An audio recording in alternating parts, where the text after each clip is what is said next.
Hey guys, and welcome back to another video. Need to squeeze some extra frames out of your PC, but can't stomach a new graphics card or processor? Then this is the video for you. Here, I will show you some launch options and some commands to use which should hopefully improve your FPS. Let's start off with launch options. The best ones to use in my opinion are as follows. -high. This launch option gives the game high CPU priority. This is especially useful in Source games as they are quite CPU intensive. -no3D 9EX. This is basically just to help you with alt tabbing. -refresh. This is to help make sure that your monitor uses the highest possible refresh rate when available. Bear in mind not to set it above your monitor's maximum refresh rate as it can cause damage to the screen. -NOSPLASH. Disables the splash screen. -NOVID. Disables the video when launching the game. -threads. It's a launch option where you enter the number of threads you want to allow the game to use.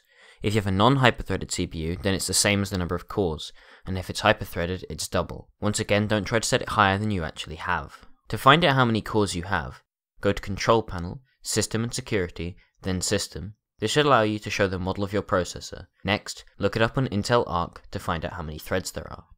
As far as I'm aware, these are the only good launch options to use, as some can be kind of useless. Now to the commands. These can be put into your launch options or into an autoexec file. CL_force preloading 1. This preloads all of the map and sounds whenever you're in game.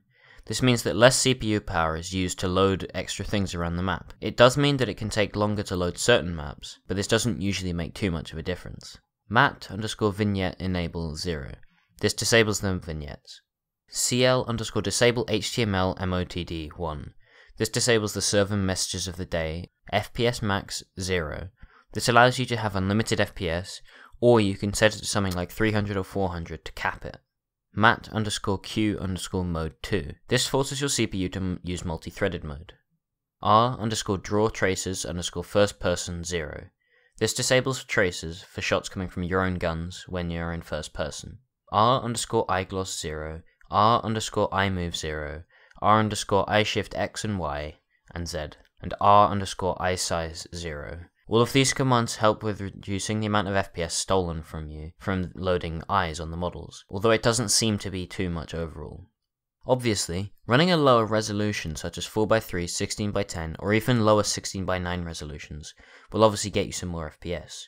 When recording I use 1440x1080 stretched, and usually play 800x600 or 1280x960 stretched, and this allows me to get these frame rates as shown on screen. It's also worth lowering your settings in order to get some more frames too. I personally use the lowest possible settings for everything. In terms of video settings, the one setting which you ought to have on the lowest possible is anti-aliasing, especially texture filtering. Sure, it looks really nice when you've got 8x MSAA or 16x CQSAA or whatever they're called. I'm not big on knowing all of these different types of anti-aliasing methods. If you want to get as many frames as possible out of your games, then I'd highly recommend disabling anti-aliasing, especially in a competitive game like CS. Anyways, that's all I have time for today. I hope you enjoyed the video. Please be sure to leave a like for more, and I'll see you guys in the next one. Peace.